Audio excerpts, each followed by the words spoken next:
You can train 5 days a week, leave every session drenched in sweat, and still look almost identical in the mirror 6 months later. That's not bad genetics.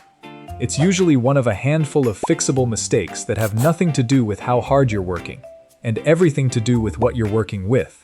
Here's the problem. Intensity gets all the credit in fitness culture. Sweat, soreness, exhaustion, we treat those as proof that a workout counted. But your muscles don't grow from exhaustion.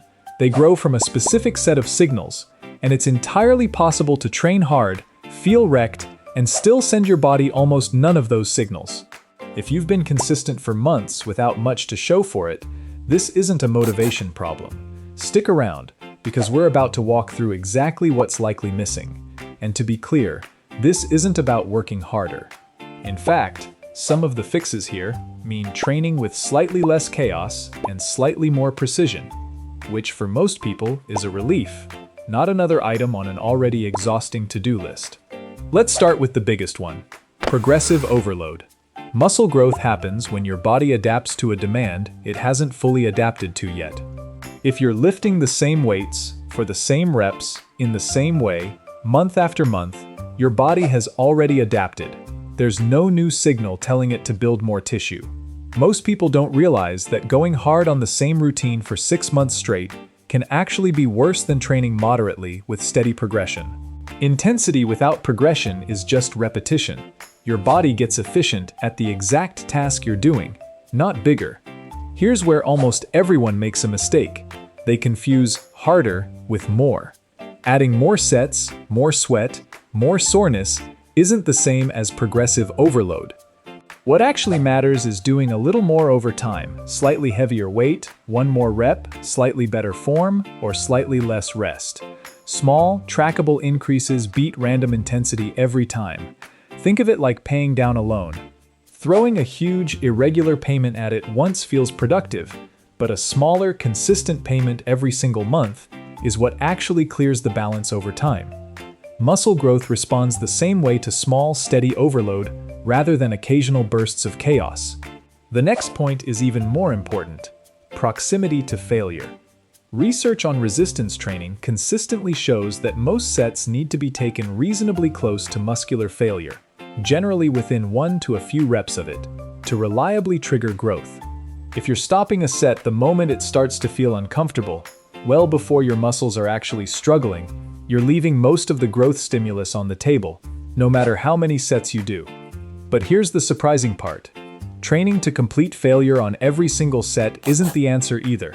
It dramatically increases fatigue and recovery time without adding much extra benefit, which often means worse performance in your next session.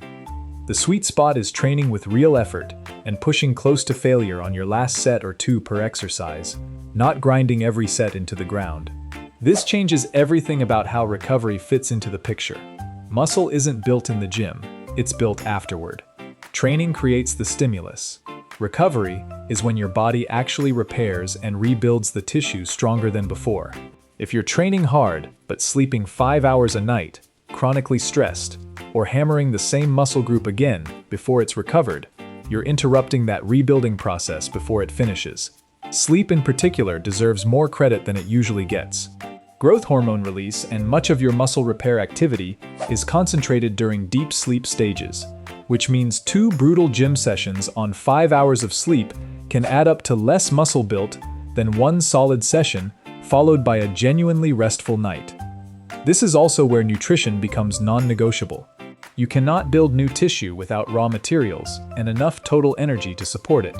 If you're in a calorie deficit, even a small accidental one from being busy and under-eating, your body has little incentive to build new muscle when it's focused on covering your daily energy needs first. And without adequate protein specifically, you're missing the actual building blocks your muscles need to repair and grow. There's one more factor that trips people up constantly: exercise selection and range of motion.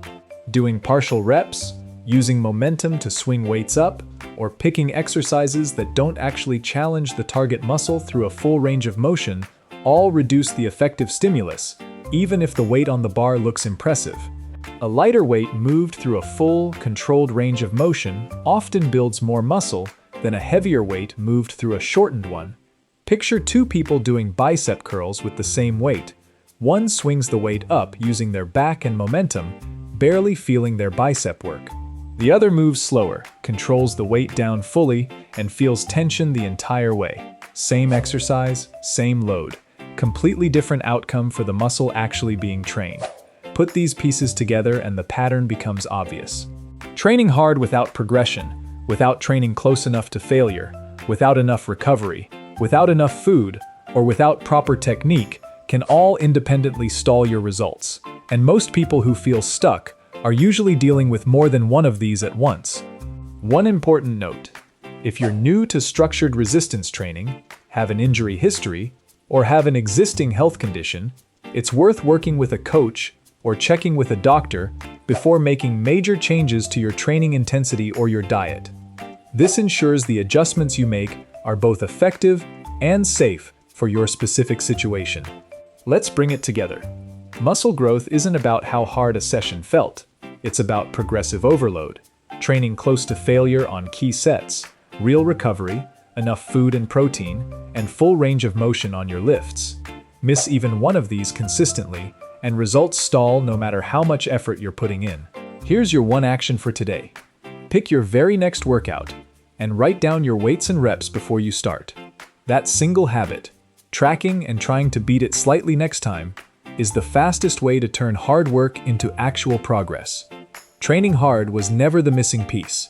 Training smart, with the right signals in place, is what finally makes the hard work pay off. If this just explained months of frustration in the gym, that's exactly the kind of clarity BodyForge Hub is built to deliver. Subscribe for more science-backed breakdowns like this, and turn on notifications so the next one doesn't slip past you.